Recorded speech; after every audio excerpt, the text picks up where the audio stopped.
Salve pessoal! Então, eu estou aqui para fazer as correçõezinhas dos roteiros com vocês, né? Já peço desculpa de antemão por não ter lançado antes, mas eu estava um pouco mais concentrado na confecção das aulas e dos debates, tá, até aqui. Então, eu vou deixar agora esses blocos aqui bem breves, bem curtinhos para vocês fazer 2 roteiros por gravação, vão ser 3 aqui, né? E aí eu deixo para que vocês possam ter a leitura de vocês dinamizada, para que vocês possam ter tempo de fazer a análise de vocês com mais tranquilidade, tá? Então, primeiro, né, a gente tem ali, considera trecho abaixo transcrito. Aqui a gente está basicamente estudando a segunda parte do banquete, o roteiro número 2. Tá? Diz ali, o amor não é uma possibilidade, não é devido à nossa iniciativa, ele é sem razão e se precipita sobre nós e nos fere. Né? Então aqui é uma frasezinha do Tempo e Outro, do Levinas. Né? E aí a pergunta é se nós conseguimos relacionar essa observação do Levinas com a observação do Fedro no banquete. Né? Se a gente olhar o conteúdo dessa referência, ele está basicamente dizendo que, primeiro, nós não temos controle sobre o amor, ele não vem porque nós queremos, ele vem porque ele se coloca sobre nós. É sem razão, então ele é imotivado, se precipita sobre nós e acaba por nos ferir. Né? Se a gente olhar bem, a relação que ele trava é uma relação bastante íntima e bastante próxima da relação que é colocada em Fedro. Por quê? O Fedro fala para nós que o amor é mais antigo dos deuses, portanto ele tem essa prerrogativa de agir sobre nós, ele se lança sobre nós de uma maneira indistinta, sem que haja razão, sem que haja lógica, às vezes inclusive de maneira cruel, vai ele dizer, e é justamente aí que ele nos fere, né? Porque às vezes nós nos apaixonamos e não temos o amor correspondido, ou às vezes nós não amamos e vemos que alguém nos ama e sofremos com isso. E por aí vai, e às vezes até amando, né? Até num amor recíproco a gente sofre. Então tá aí a gente tem justamente um alinhamento perfeito com o que o Fedro coloca, né? Tanto no sentido da antiguidade do amor, quanto no sentido de suas prerrogativas e imposições sobre o indivíduo, também no sentido de sua erraticidade, falta de razão nas suas construções, e além disso, em último lugar, pela sua crueldade, por assim dizer, e o fim trágico que se avizinha em virtude dessa relação. Se você concorda ou não com essa observação, isso é uma coisa que eu vou ter que deixar para cada um de vocês definir. Eu, particularmente, não concordo com essa observação, não penso que o amor seja construído dessa forma. Nós vamos ter uma outra oportunidade para voltar a essa discussão.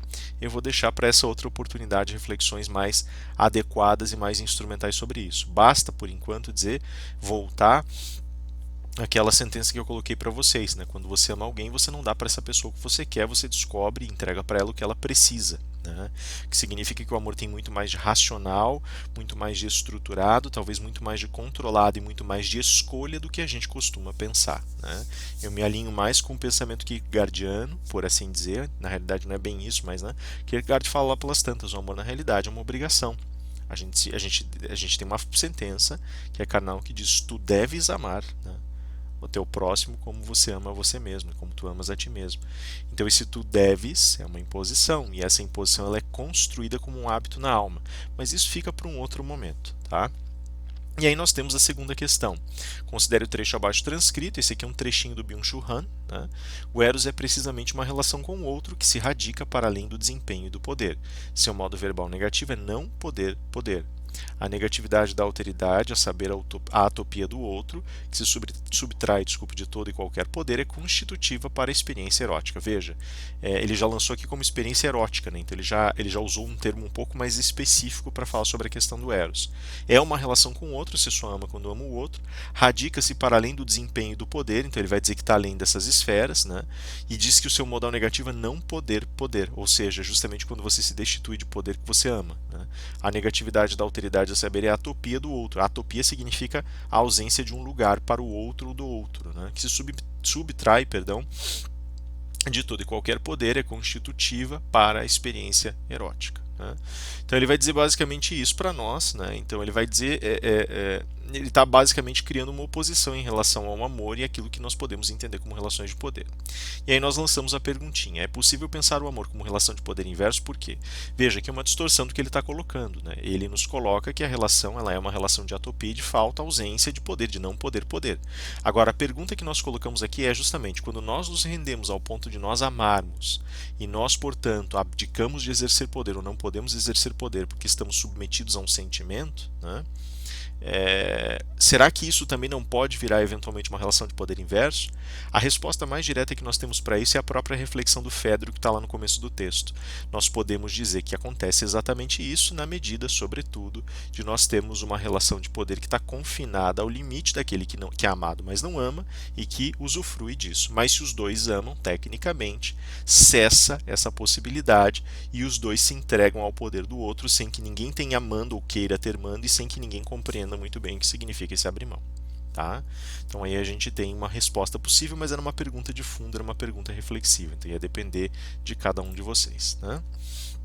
Na teleaula 3, nós começamos a discutir os argumentos de Sócrates e Alcibiades de maneira mais específica, e esses argumentos vão dizer respeito mais especificamente para nós à organização de uma visão ascética do amor e à organização de uma visão um pouco mais brutal, física, um pouco mais mundana do amor. Né?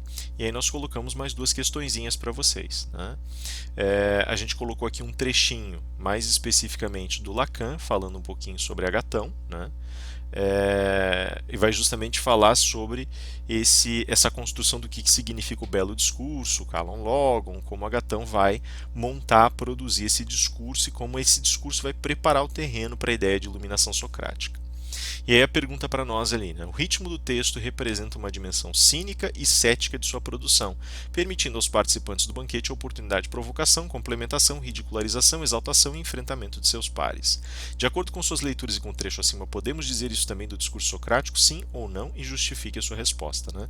Se a gente olhar aqui no finalzinho do trecho, né, ele vai dizer: a evocação do ridículo, daquilo que pode provocar o riso, foi feita com frequência no texto precedente, ou seja, ele repete a afirmação que nós estamos fazendo. Né?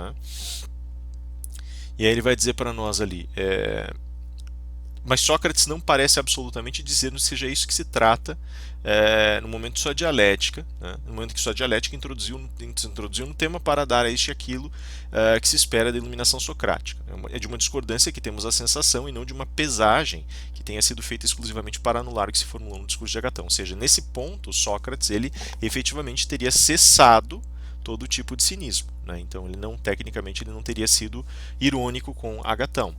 Uma pergunta, na realidade, por que eu faço essa pergunta? Porque, muito embora ele não tenha sido irônico, ele, de todo modo, desconstrói o que Agatão faz em substância, já que o Agatão está querendo fazer um elogio, Sócrates regressa à edificação de uma reflexão filosófica, resgatando, inclusive, os discursos dos demais. Então, ele bloqueia a ideia desse elogio de Agatão e ele recupera os discursos dos demais fazendo essa construção.